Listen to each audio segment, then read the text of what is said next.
There we go. Okay. Good morning, everybody. Just to let you know, I'm recording this session for anybody that can't be here. And so I'm just been saying hello to the people that are already in here and just kind of giving you a little bit of a heads up about the test and what I want to cover today. You guys are doing great. If you could just have your microphones muted and your cameras muted, unless you want to ask a question or unless I'm asking you a question specifically, that'd be awesome. That just helps people with lower bandwidth be able to participate in the meet a little bit easier. We could have, depending on how many of you show up, theoretically, we could have as many as like 70 people in here because of how big the two classes are. So we just want to mute mics.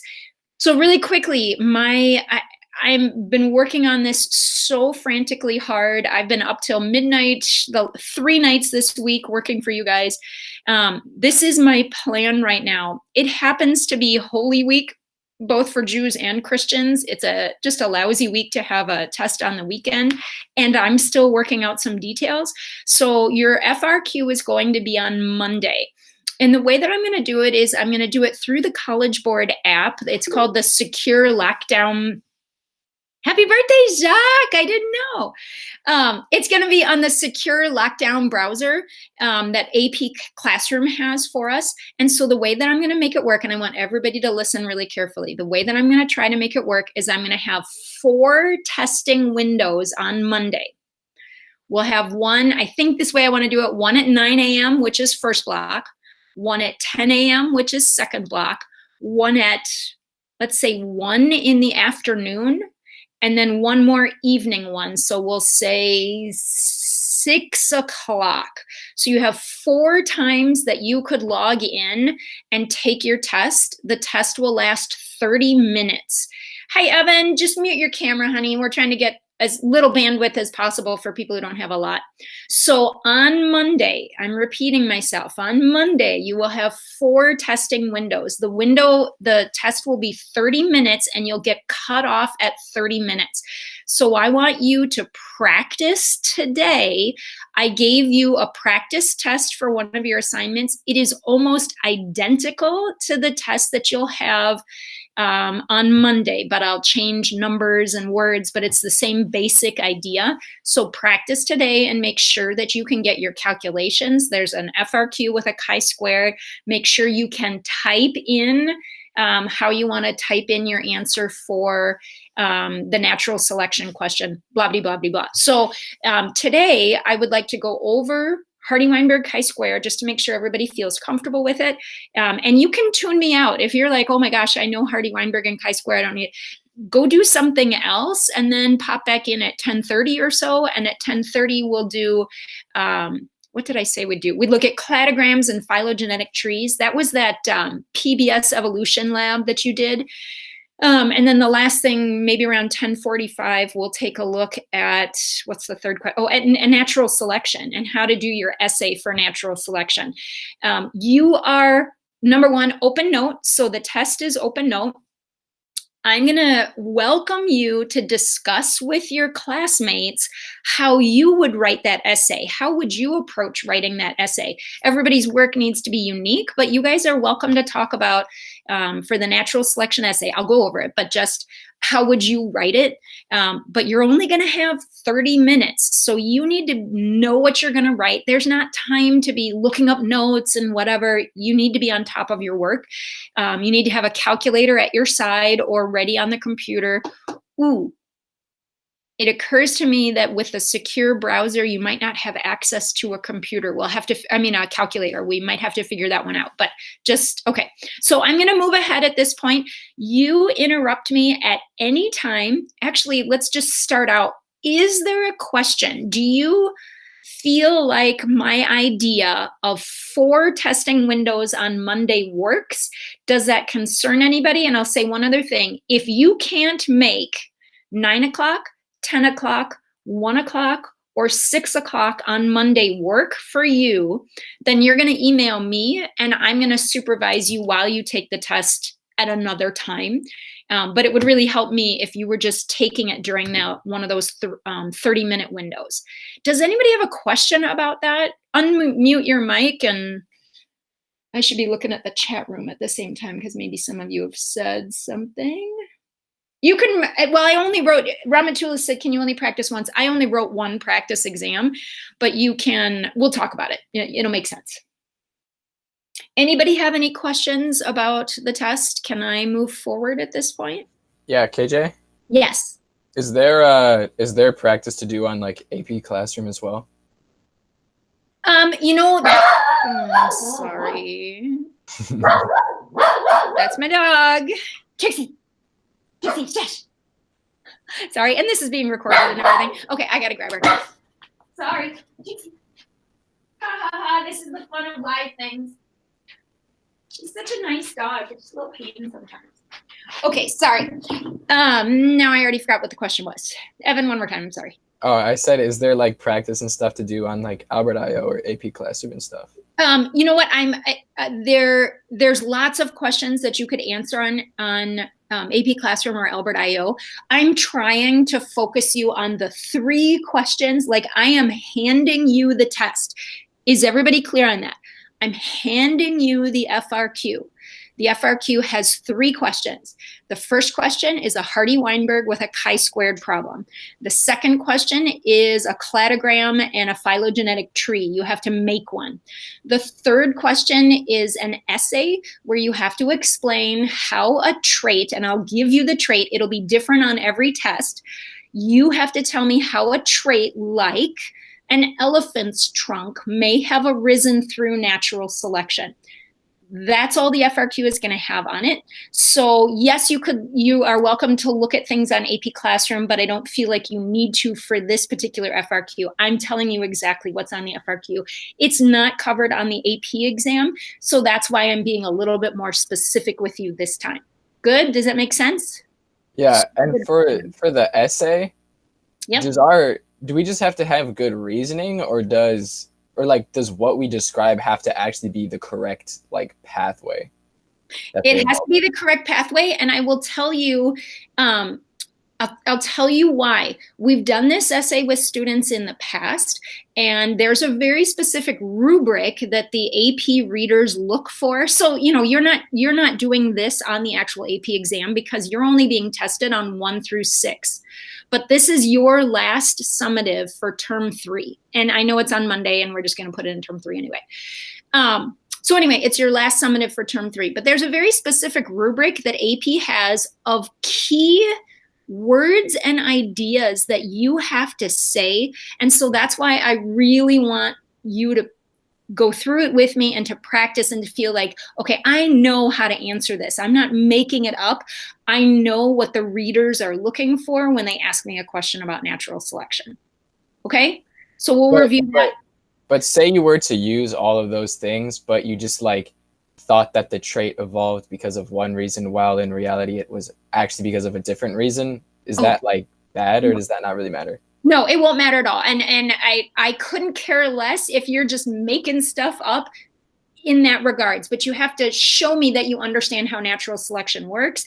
So yes, I understand your question, Evan. And no, it doesn't matter if you were right or not. You could tell me that elephant trunks arose because they needed them for weapons to stab bugs. It doesn't matter to me, but you need to show me how that could happen through natural selection. Does that answer your question then? Yeah, thank you. Okay, all right, so let's start out by talking about the Hardy-Weinberg problems and chi-squared. And I wonder if maybe the best thing to pull up right now, I'm going to pull up my screen, so give me a second.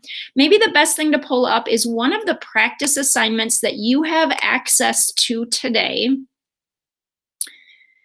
Give me just a second while it pulls up. You have access to this assignment. It's on our learning document, our distance learning document, and it's also on our Moodle calendar. And give me a second while I flip around and find it.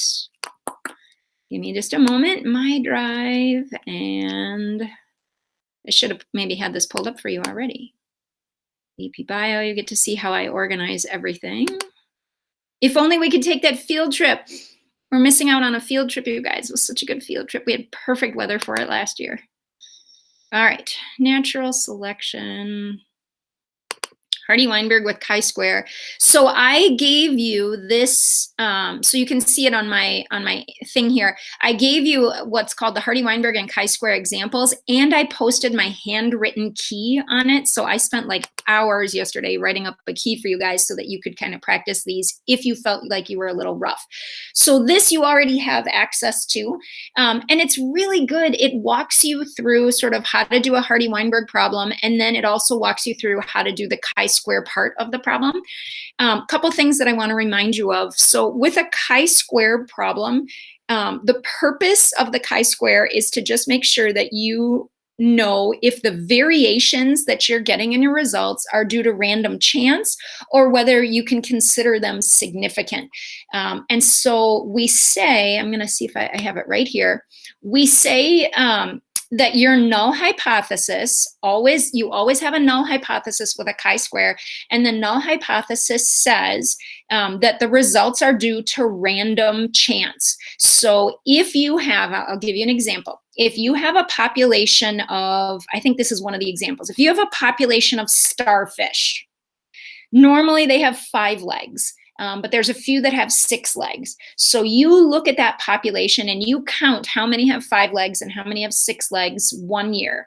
And then 50 years later, scientists go back and they count how many have 5 legs and how many have 6 legs. Well, the numbers are going to be different, of course. So chi-square is there to tell you, okay, is natural selection or some other process happening in this population? Or is the variation in the numbers just normal and random chance, and so it's not anything significant? So to remind you, and this is crazy important, in biology, this is the chi-square table. In fact, I think this is the exact table that I put on your FRQ, so you'll see this exact table. We always use, in biology, we always use the 95 percentile, 95% certain that your results are either random or not due to random chance. And so your degrees of freedom are over on this side. And oftentimes in what we're doing, you're going to have, so we have starfish with 5 legs and starfish with 6 legs. That's 2, and you always subtract 1 from it. So if I had 3 choices, if I had starfish with 4 legs, starfish with 5 legs, and starfish with 6 legs, then that would be 3 minus 1.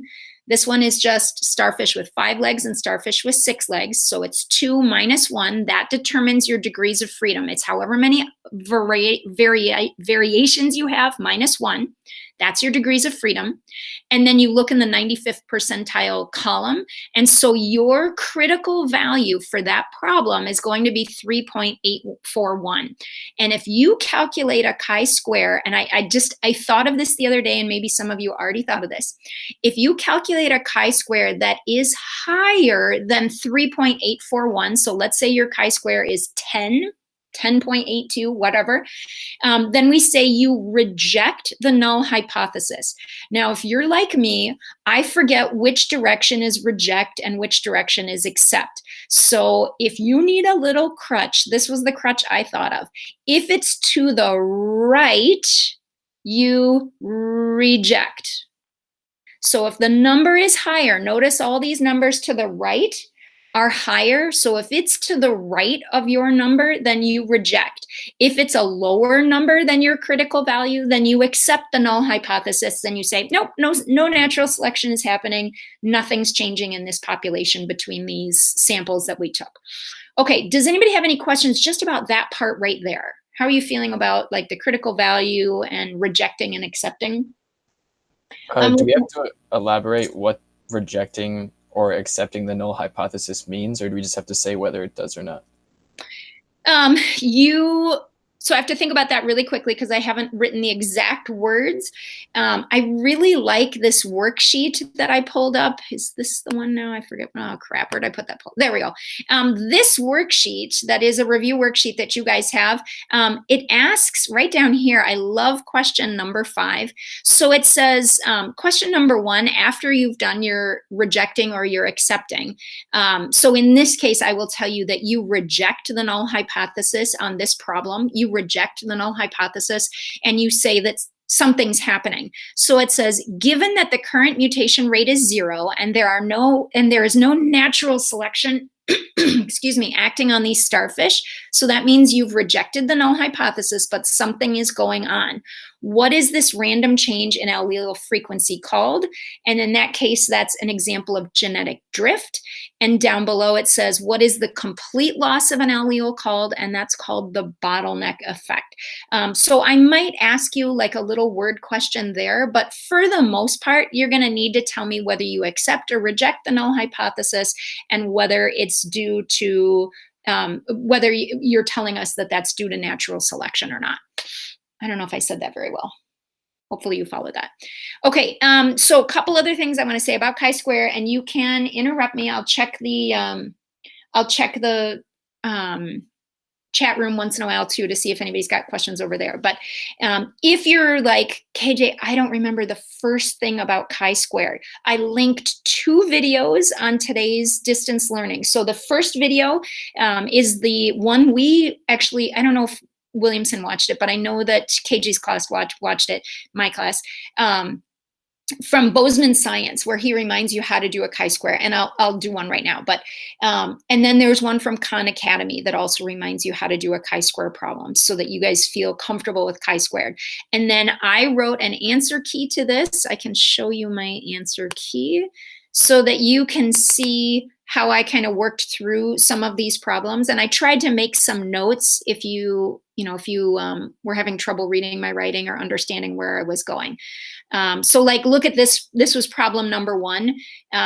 Just to remind you what we're doing. Chi-squared was greater than, it was to the right of the critical value. So it was greater than 3.841. So we reject the null hypothesis, which says that this problem is in Hardy-Weinberg equilibrium. So the null hypothesis says that population was in Hardy-Weinberg equilibrium, and we're rejecting that. We're saying, nope, it's not in Hardy-Weinberg equilibrium.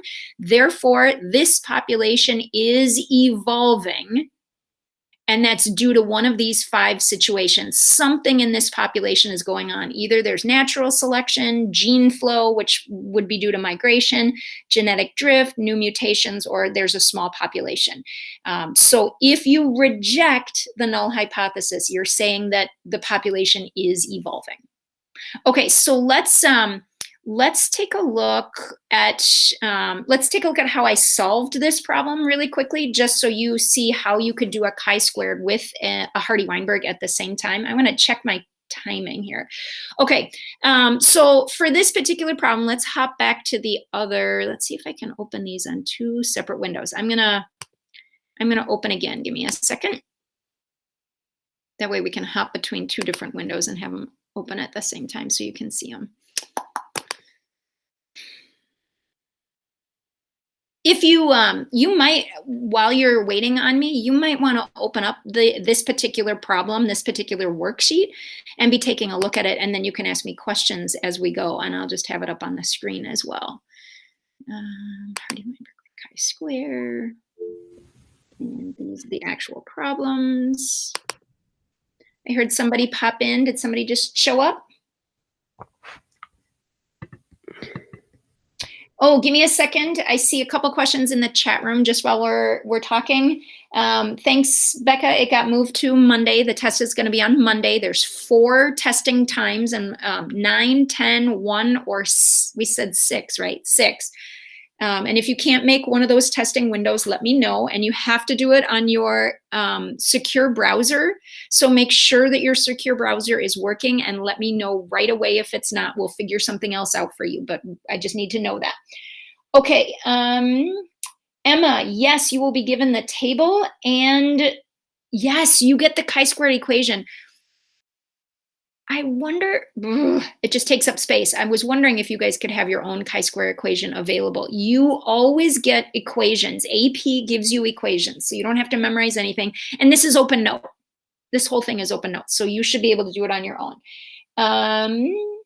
Right, open note test. Good, you guys are all good. Okay, you got that taken care of. Okay, so let's just take a look really quickly at question number 1. And then we'll look at it on my answer key to see how I worked through it. So it says, walking through the forest, you find a large population of toadstools, which are mushrooms. From your extensive knowledge of the kingdom fungi, you know that the allele for being spotted is dominant over the allele for being plain. Notice the capital and lowercase letters. In this population of 1,007, super important, you always have to have the total population, you find 14 toadstools that are not spotted. So those are the recessives. Remember from my video, all you care about are the recessives. Always, always, always start with the recessives. So what are the allele frequencies? That word basically means what are P and Q. They're always going to be between 0 and 1. So let's start with the first question. I'll go over and look at my answer key. So what I did is I put 14 over 1,007, and that is my Q squared. Those are my recessives. Remember with the Hardy-Weinberg equation, you do need to know the Hardy-Weinberg equation, so write it down, have it in your notes so that you can reference it quickly. It's P squared are the homozygous dominant, 2PQ are the heterozygotes, and Q squared are the homozygous recessives. So when I have 14 out of 1,007, that's my Q squared. That's my frequency of recessives in that population. So that came out to 0.0139. And then to solve for Q, I took the square root. So Q was actually 0.118. Remember that P plus Q always equals 1. That's why they always have to be less than 1. They always have to be between 0 and 1 so they can add up to be 1.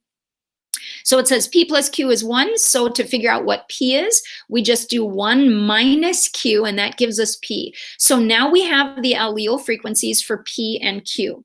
So now I can plug those into anything. Here's my chi-squared table, and it says the observed, oh, I gotta finish the question. The first question was just P and Q. So now let's go back and see what the second part of the question. It says, in a different forest, you find a somewhat smaller population of 549. So now it's a different total population.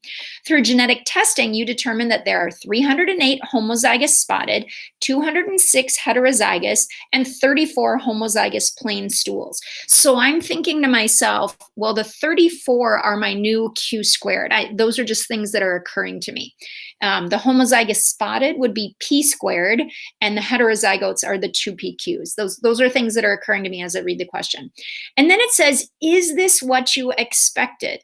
That's talking about chi-squared. How is the observed different from the expected? And if it's very different, if it's above your critical value, then we know it's not what you expected. So if not, what are the allele frequencies in this population? So let's go back to how I solved it. So in my new forest, I have the dominants who are spotted, and there were 308 that were homozygous dominant, and there were 206 that were heterozygous. So they added up to the 514 that had the dominant trait. Then who was plain was 34 out of the total population, which I show you down here was 548. So that's 34 out of 548 was the total population. So now the question is, how many would we have expected if P and Q had stayed the same between those two populations? So I'm going to write down what we would have expected. So for the dominants, that would be the homozygous dominant P squared, and the heterozygous, because they look dominant, those would be the 2PQs. I'm going to add those together. So P squared would be 0.882. There's my P, so 0.882 squared, plus the 2PQs, 2 times P times Q. Those show me all the mushrooms in that population that have the dominant trait. So when I add them up, I get 0.986, that's my frequency, and I have to multiply it every time. You're going to multiply the frequency times the population. So my expected number of dominant mushrooms was 540. How many did I actually have? 514. So I don't know, is that a significant difference? I have to do a chi-squared problem to figure that out. Likewise, for the plane for the Q squareds, I had 34. How many should I have had? Well, the Q squareds, the Q was originally 0.118 in the first forest that I was in. It was 0.118. So now I'm going to put it down here, 0.118 squared. Well, we already did that up here, but whatever. I'm just trying to show you how to do it. So their Q squared would be 0.0139. And in a total population of 548, how many would I have expected to be plain mushrooms, no spots on them? Well, according to this, I would have expected about 7.628. I don't care if you round it, whatever. There's gonna be ballpark answers. So I put 7.62 up here. So 540 I expect to be dominant, and 7.62 I expect to have the recessive trait. So now I do the chi-squared part. Remember, you do observed minus expected, and then you square it. So 514 minus 540 gives you a negative number, but when you square it, it becomes positive. So our answer was 676 for that one. Likewise, 34 observed minus the expected 7.62 squared gave us 696. I made a little note here. Lots of times these two numbers will be the same, but when you're dealing with decimals and squaring those decimals, sometimes the numbers don't come out exactly the same, and it has to do with how you rounded them. So don't worry about that. Sometimes it'll be exactly the same, and you'll see that on some of my keys. Okay, so now I do this number, 676, divide by E, my expected. So 676 divided by 540, and I got 1.25, a meaningless number right now. I did the same down here. I did my O minus E squared, that was 696, divided by my expected, which was 7.62, and I got 91.3. Now to figure out chi-square, you add everybody in this last column. So when I add them up, 92.55 is my chi-squared. When I look at my table, let's go over here. This is the table, the exact table you're going to be given. There were two types of mushrooms, spotted and plain. So our degrees of freedom, you always do the number of varieties minus 1. So your degrees of freedom is 1, excuse me. And so your number, again, several times it's going to be this number, is 3.841. So now we go back to my answer key and we'll take a look. It says, if I skip down here, 92.55, that was our chi-squared, is greater than 3.841. So we're going to reject that null hypothesis, and we already read through this. Okay, how about questions? How about questions about how I solved that? Do you want me to do one more? I said I was going to move on at 10:30 to phylogenetic trees and cladograms, but if you would like me to do one more chi-squared out loud with you, I would be happy to do that. If nobody speaks up, then I'm going to move on to cladograms and phylogenetic trees. Can you do one more? You betcha. Thank you. Yes. So let's, I like this set of problems. And actually I'm designing the test from this set of problems because I think they're really good. So where's my, gotta just keep my brain on. There it is. Okay. So let's try problem number 2. You know that the allele for fuzzy peaches is recessive and that its frequency is 0.7. So what we're talking about there, recessive and the frequency is 0.7. So they just gave us Q. We didn't have to solve for it. So they gave us Q as 0.7. So that means I'm thinking in my head, well, P must be 0.3 because when you add them together, they have to equal 1. Okay, in an orchard of 500 trees, you pick one peach from each tree. So our population is 500. Those are just things I'm thinking while I solve these. How many fuzzy peaches do you expect to find? Hint, fuzzy peaches genotype is little f, little f. So let's go back to my answer key and let's take a look at how I solve that. So I've got to scroll down to the next page. So Q equals 0.7, therefore P equals 0.3. Expected fuzzy is Q squared. So I square 0.7, which gives me 0.49. So I expect a frequency of 0.49. Now again, without doing the math, I'm thinking to myself, 0.49 is the same as 49%. So in my head, I'm trying to think about sensible numbers. So if I know I have 500 trees, then I should expect to have about 250 recessives and 250 dominants. That's just in my head. So now I'm going to do the actual math. I take the 0.49 and multiply it by the total population to get the actual number, 245 fuzzy. Actually, this is my predicted number. This is my expected. For the balds are the dominants. So that includes the homozygous dominant and the heterozygotes. They look bald. So that would be my p squareds plus 2pq. So I'm going to work it out. So p squared is right here. We said p was 0.3 and we squared it. And then we add it to 2pq. So 2 times 0.3 times 0.7. So when I did it in my calculator, I did p squared first, and then I did plus, and I put in parentheses 2 times 0.3 times 0.7, close parentheses, enter, and it gave me the answer 0.51. These two numbers add up to 100% or to 1. Perfect. And again, when I multiply it by the total population, 255 is right about half of the population. So that's right on par with what I would expect.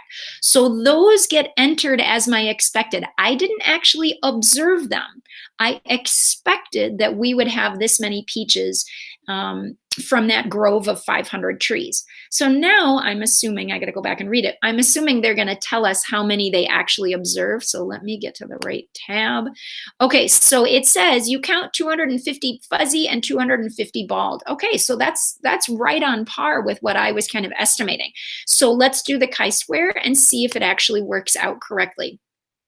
So we put 250 as observed and 245 as expected. You always start out with O minus E, so observe minus expected, and then square it. So we have 5 squared, 25. This one, 5 squared, 25. So now we divide them by E for each one. So E in this case was 245. That's why these two numbers are different, because E isn't the same. Even though this number is the same, E is different on these. So 25 divided by 245 gives me 0.102. 25 divided by 255 gives me 0.0980. When I add them up, look how tiny that chi-squared is. This still has sorry, that's not the right way to say it. Well, the degrees of freedom is 1 because it's 2 minus 1. So the degrees of freedom is just 1. So chi-squared is less than the critical value of 3.84 from our table. And I'll just remind you in case somebody walked in late. We have 1 degree of freedom and we're at the 95% certainty level. So 3.841 is our critical value. If it's to the right, we reject the null hypothesis that says this is random. And if it is less than that number, then we accept the null hypothesis. It is definitely less than that number, so we accept the null hypothesis. So it says chi-squared is less than the critical value, so we accept the null hypothesis that our observed results are not significantly different than expected. So there's not necessarily evolution or anything crazy going on in this grove right at the moment. Okay, I have posted all the answer keys for all those questions, so hopefully that's a lot of good practice for you. I will mention this last problem was a little bit of chaos. I spent several hours working on it because I was frustrated with it. Down at the bottom, so this is the starfish question, and the question that the author of this worksheet wrote, and this screwed me up, so I'm just warning you of it. They wrote, are the genotype frequencies the same as 2 years earlier? Well, the problem with using the word frequency is that when you're doing a Hardy-Weinberg problem, we use frequencies and they are always decimals. But that's because they're actually relative frequencies because you're dividing by the total population. And this is where it gets difficult. You can't use decimals in a chi-squared table. So if you were to put just a decimal, a number less than 1 for these things, when you square them, it screws the whole thing up and the chi-squared table doesn't work right. So you have to have numbers bigger than 1 in the chi-squared table for it to work correctly. So in that case, I changed the wording. And if you're like, what is she talking about? Don't worry about it. It's not on the test. Like, I won't screw with the wording on the test. For those of you that go to do this problem and you're like, I just want you to know. So down at the bottom, I wrote, I don't like the word frequencies here. Frequencies with Hardy-Weinberg equations are usually shown as decimals between 0 and 1. Technically, that's a relative frequency for those of you that like math. However, numbers between 0 and 1 don't calculate properly in chi-squared calculations. So a better worded question would be, are the new genotype numbers? So out of the whole population, if you had a population of 1,000, 300 of them, that's a new genotype number. Are they the same as the expected genotype numbers, where genotype number equals the frequency between 0 and 1 times the total population? So I just changed the wording on that a little bit because I knew that if you used frequencies instead of the actual population numbers, it wouldn't calculate right, and then you would get frustrated. Okay, I will stay after 11 o'clock for anybody who wants to go over more chi-squared. So if you're just like, KJ, still having trouble. And again, let me say, you're allowed to have your notes out, and you're allowed to visit with your classmates and work through things together. I want you to do that. I want everybody to do great on this test, but you are timed. You only have 30 minutes. You should not be talking or texting or whatever during the test. There's just not enough time for that kind of silliness. So ask your friends how to do these problems, ask me how to do these problems, and then be ready the day on Monday, be ready to take a half-hour test and get things typed in. You also have to type, which kind of sucks because that's going to be a little bit awkward when you're doing Hardy-Weinberg and whatever. So just be aware of that. And I'm still working through the details on that. Okay, I said I would move on to cladograms and phylogenetic trees. So the next thing that I wanted to look at with you, maybe we'll do, actually I'm going to jump all around here. Let's go right to today. And we will try this practice FRQ for some of you that haven't seen it, because I think this is a good problem. And then you can solve it maybe while you're just sitting here working with me, and that would be totally fine too. Give it a second to pull up on my screen. Okay, it says convert the following data into a cladogram. So I'm just showing you, these are the things that you guys worked on in the PBS Evolution Lab. So the idea here is that each of these nodes represents a new innovation, a new trait that appeared in the fossil record that we hadn't seen previously. So they're going to give you those innovations off on the table, off on the left here. So like cells with flagella, that was new at one point. And what I noticed very importantly, I'm going to set my dog down. What I notice very importantly as I look at this table is that all of the organisms have cells with flagella. So right off the bat, I'm thinking, okay, that probably is a trait that evolved very early and everybody has it. However, when I get down here to vertebrae, I notice that in this list of organisms that we were given, humans are the only ones that have it. So that might indicate that that trait evolved a little bit later. So that's going to go further on our cladogram or phylogenetic tree. What's the difference between a cladogram and a phylogenetic tree? Phylogenetic trees are built to indicate time. So like if a particular trait stayed stagnant for millions and millions of years, you'd have a really, really long line. And then if a new trait popped up and then it changed again, you'd have a really short line. So the length of the lines tells you time, but basically the words are interchangeable. All right, so I'm gonna take a look. This is the tree. I will give you a tree. So you just have to fill in the animals and the traits that go with the tree. So I'm gonna notice right off the bat that cells with flagella, everybody has. So I'm gonna go back down here and say, okay, what trait does everybody have? Well, it looks like this is the trait that every single organism has. They all build off of this particular trait.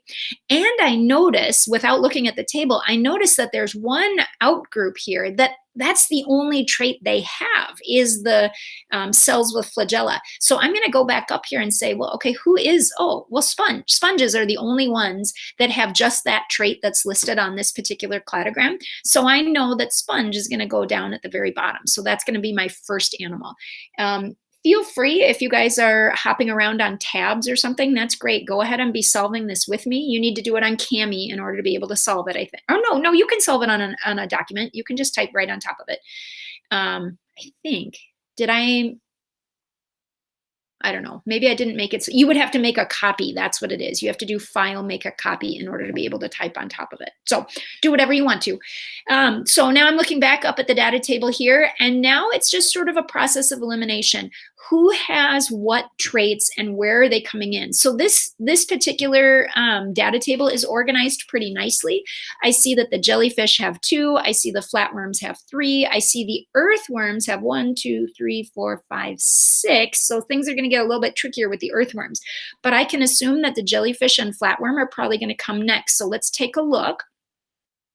There's a new trait right here, and just the jellyfish have it. So the jellyfish have the cells with flagella, and they have this new trait. So let's see what that new trait was. That new trait, I wonder if I can make this smaller. I'm going to change my view. Hold on, just, oops. There we go. Let's make it 90%. Can we see? Well, good enough. Let's see. Hide this. We don't care. Okay, so the jellyfish has the symmetry, but nothing else. So I know that the next one is going to be symmetry and that the jellyfish has it. Let's see if we can get, just keep going with it a little bit more just to see if you can figure out where it starts to get a little bit tricky. Bilateral symmetry, I see that the flatworm has it and it has nothing else other than that and then the other ones that came before it. So I know that bilateral symmetry is going to come right here and we're going to put flatworm. Actually, I can't type it in because, oh, you might need to do this one on, sorry, I made it tricky for you, didn't I? You might need to do this on Cami since it's a photograph. I didn't think about it. Or on a scratch piece of paper. Okay, so this one right here would be the flatworm. Now we start to get a little bit hairy. We're getting a little bit complicated in this section. So let's take a look and see if we can solve this one together. The earthworm has all kinds of different traits. It has the bilateral symmetry, which is the last one we did, but it also has mesoderm. Its head develops first as opposed to the anus developing first. Aren't you proud, everybody? Humans, your anus develops first. Okay, sorry. You can chuckle if you want. Unmute and be like, ew. Okay, sorry. And then they also have a segmented body. So let's see if we can figure that out. So earthworms are going to have mesoderms. So mesoderm must be this one right here. And then we start to get a little bit tricky. So head develops first. There are 3 organisms that have the head that develops first. And there are 2 organisms that have the anus that develops first. So let's go take a look and see if we can figure out where are the head and the anus ones going to be developing. Well, if this is head develops first, there are 2 that come off of it. If this is anus, this one here that develops first, there are 1, 2, 3 organisms that come off of that. So that seems like that would be sensible. So on this one, I would type in, so for this one, it would be anus develops first, and this one would be head develops first. So what else is there? Well, the earthworm also has a segmented body, and nobody else has that. So if this is, whoops, let's see. Anus, what is earthworm? Earthworm is head develops first. So that's down here. So head develops first down here. And then the only one that has the, oh no, 2 have the segmented body. 2 have segmented body. So that's got to be this one right here. Segmented body goes here, and there are 2 organisms that have it. Did I post an answer key? I can't remember. Did I? I meant to post you an answer key, and I don't think I did for that one. Oh, well. Okay, you guys have to figure it out on your own. All right, so we've got the earthworm, and then the other one would be the fly. The fly has something that's added. What was it? The fruit fly has the chitinous exoskeleton. So that must be this trait right there is the chitinous exoskeleton. And so the fly goes right there. So we have fly, we have earthworm, and we have this one. Oh my gosh, I'm getting myself all turned around. I wish I could type directly on it. Are you guys typing directly on it by any chance? Anybody? I have it. I got to think where I worked it out. Give me just a second because I worked the whole thing out so that you guys could all see it. Was this it? I don't know. No, that's not it. Okay, learners, I don't know what to tell you. I don't know exactly where I put it. So that one's this one right here. But I do have the answer key, and if you want me to, I can put it out. Do you have questions? Do you feel like, oh my gosh, I totally get this? Or are you like, is your head spinning and you're like, KJ, you so confused me, I need to see the answer key? Anybody pop in or type, I don't care. But if you want me to spend any more time on it, I certainly can. Is the answer key on Google Classroom? Is it? I don't know. You tell me. Did I put it? I've done. You have no idea, you guys. You have no idea how many things I've done. So I don't think it is. Here, I can double check. I just got to make sure I don't pull people's grades up accidentally. I just have to be careful. Okay, so this is the Hardy-Weinberg. Nope, I didn't post the practice FRQ on here. And I'll tell you, okay, so this is, I know why you don't have an answer key, totally obvious, is that I'm not willing to give you an answer key to your essay, which is the next question. You need to figure that out on your own. I'm gonna walk you through it a little bit today, and you're welcome to take notes on what I'm telling you.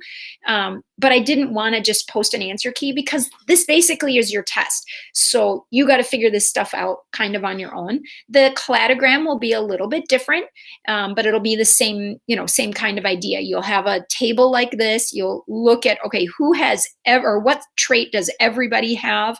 What trait does almost nobody have? And then you'll place them on the cladogram. And then the same thing goes with the Hardy-Weinberg problem. I did not give you an answer key to the Hardy-Weinberg problem. I want you to figure it out. You're welcome to talk it over with classmates or whatever, and see if you can figure out what the right answer would have been for that Hardy-Weinberg problem. I will tell you, I think on the test, I will try to, how do I insert a table? I will try to do this. Let's see. Observed, expected. I'll try to do something like this. Where did I just put it? I put it in the wrong place. Hold on. On your actual test for the Hardy-Weinberg problem, let me try one more time. There we go. Insert table. I'll try to do something so that you have a table that looks like this. And I'll fill in a few things so that and then you would have to type into your table what the right answers are, what numbers you've calculated. You do have to show your work. So it's going to be a little bit awkward. So it's going to be things like saying p squared. And if you write p2 like that, that's totally fine. Plus 2pq equals, whatever, and show me how you get it. So it's a little bit tedious typing stuff like that in. So just be aware of that. Okay, so go ahead. Was there a question? Could we just do our work on paper and then submit a picture on Google Classroom? You're talking about for the actual test? Yeah. No, and I got to think about why that would be. It has to be timed to 30 minutes, so it would be too easy for people to do dishonest work if they did it on a piece of paper. What do you think about that? Tell me, give me feedback. You guys, I'm making this stuff up as we go. And if it's a disastrous idea, I need to know in advance. Like, anybody? Talk to me privately, email me if you have concerns. One of the options that I can do that a bunch of you have already done with me before, like when we were doing the retake, is that I can just observe you. We could meet for a Google Meet and I could sit and watch you take your test. I'm not wild about that because that takes an enormous amount of time for me to sit and observe 70 students taking a test. So that's why I want us to be able to do this all at the same time. So that's why I want you to practice and make sure you're ready for it, okay? Okay, I'm gonna move on and then we can talk more if you have other questions or ideas. If you have ideas for me that you think would work, I am all ears. These are my all ears. Okay. Question number 2, it says, describe how the trunk of a modern day elephant may have evolved through natural selection. So a thorough answer. So I'm talking about, this is like the rubric that AP always has, and they say, okay, did they say this? Did they say this? Did they say this? Did they say this? And that's how you get your points. So a thorough answer would reference what Darwin refers to as the steps of natural selection. So the first step is what's called overproduction of offspring. So the ancestors of the elephant Some of you might want to be writing things like this down, just saying. So the way they might reference this is they might say like the ancestors of the elephant overproduced. So there were bajillions of whatever they were. They're not elephants back then. They're some ancestor of elephants. So it's some different animal. And there's bajillions of them. So that's overproduction of offspring. Step number 2 is genetic variation. You have to say in an evolution question, you have to say that evolution is proceeding through mutations, changes in the DNA. So genetic variation, you would say all these ancestral baby elephants are slightly different. Some are taller, some are shorter, some have a longer nose, some have a shorter nose, but they're all different. And the differences are due to mutations. And am I talking too fast for those of you that are writing notes? I don't really want you to write everything I'm saying, but those individuals that have these beneficial traits, like maybe a longer nose, those beneficial traits are called adaptations. Darwin called them adaptations. Now, if you forgot to say that word, it's not a problem. I'm just helping you to think of a good words that you can use. Let me say this again. When you take an FRQ, if you use the vocabulary correctly, it saves you so much time in terms of writing. It's when you don't know the terminology that you have to explain what one word would say if you just said it correctly. So I'm trying to give you ideas of phrases and words that get you more concise when you're writing rather than having to beat around the bush and talk in circles. Okay, which is what I'm doing right now. So overproduction of offspring. Too many elephant babies are being born. Number 2, genetic variation. All of those ancestral elephant babies are different. Some have longer noses, some have shorter noses, whatever. Number 3, struggle to survive. And this is where Evan's question was, well, what if we don't know why elephants have a long nose and we're totally wrong? I don't care. So if you want to say that what makes elephants successful is that they use their trunks as swords, okay, as long as you can make it make sense in our process here. So some of the baby elephants were born with longer noses and they were able to cut away enemies with their long noses. And so that's called struggle to survive. They survive at a higher rate because they have a longer nose. I'm going to stop with the silliness because I don't want to confuse you. So let's talk about why elephants maybe really have the longer noses. So the longer noses allow them access perhaps to water or to food sources that other animals that had shorter noses didn't have access to. So those animals are surviving at a higher rate because they're eating better, therefore they are healthier, and then that leads into the last step, which is differential reproduction. If that intimidates you, that phrase, then cut off the IAL and just make it different reproduction. The ancestral elephants, they're going to reproduce differently. The ones that have the longer noses are going to reproduce at a higher rate because they are healthier and they're having better access to food.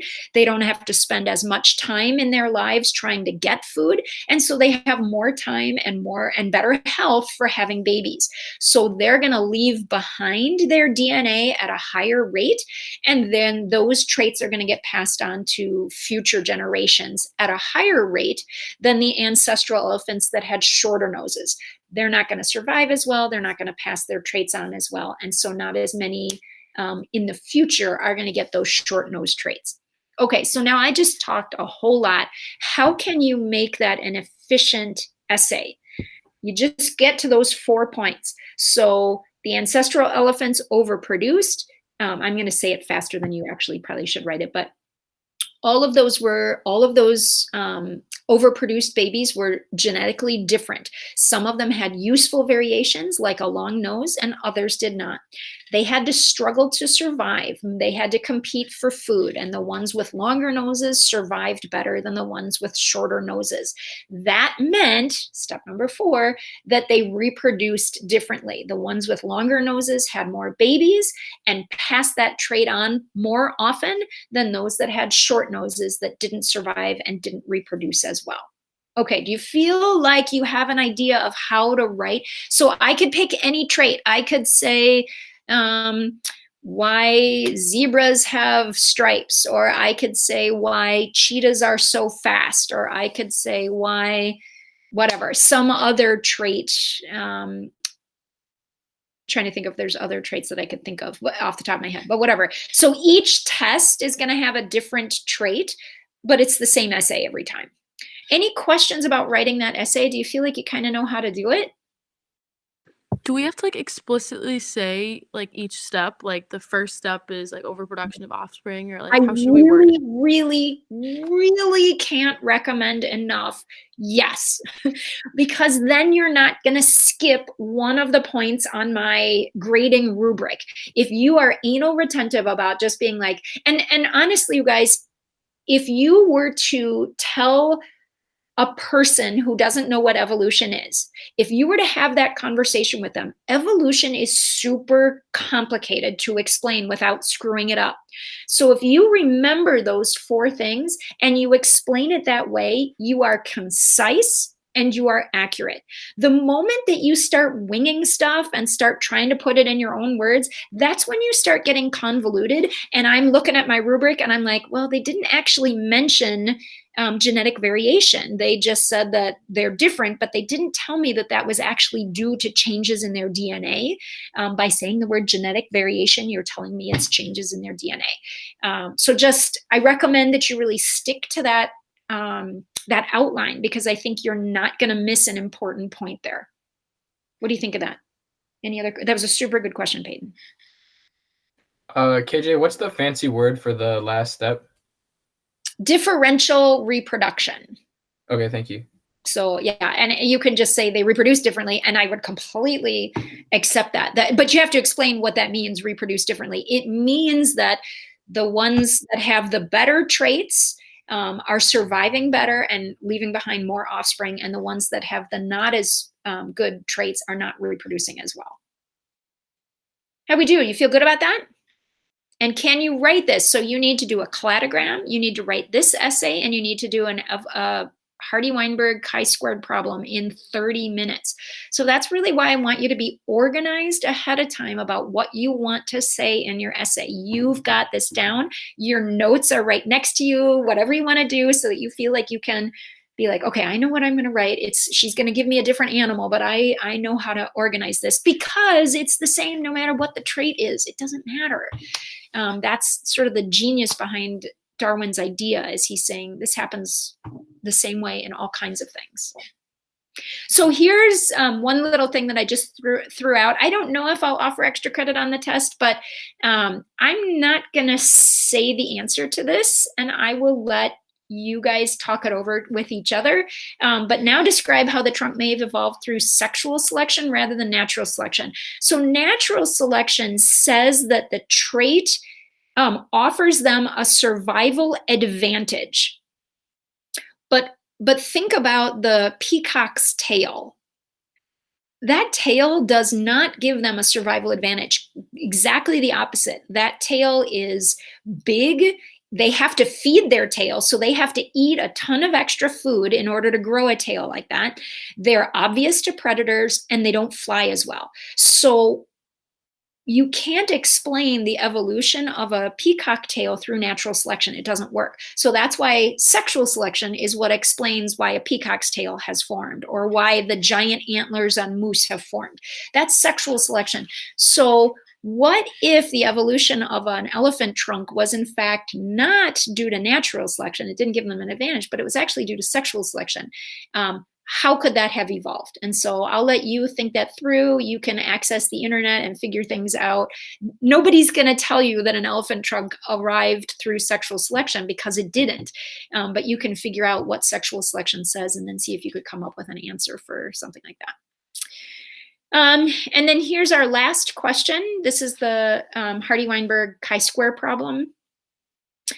And yeah, this one might be a little bit awkward for typing your answers in. Just saying. So be ready to be, typing P2 plus whatever. Ooh, you don't want it to, well, I don't care if it makes it capital. I don't care, whatever, but shift plus 2PQ, whatever. Okay, How are we doing? As far as I'm concerned, the review is done, and I just want to stick with people who have questions. So if you're like, oh my gosh, KJ, can we please go over something again?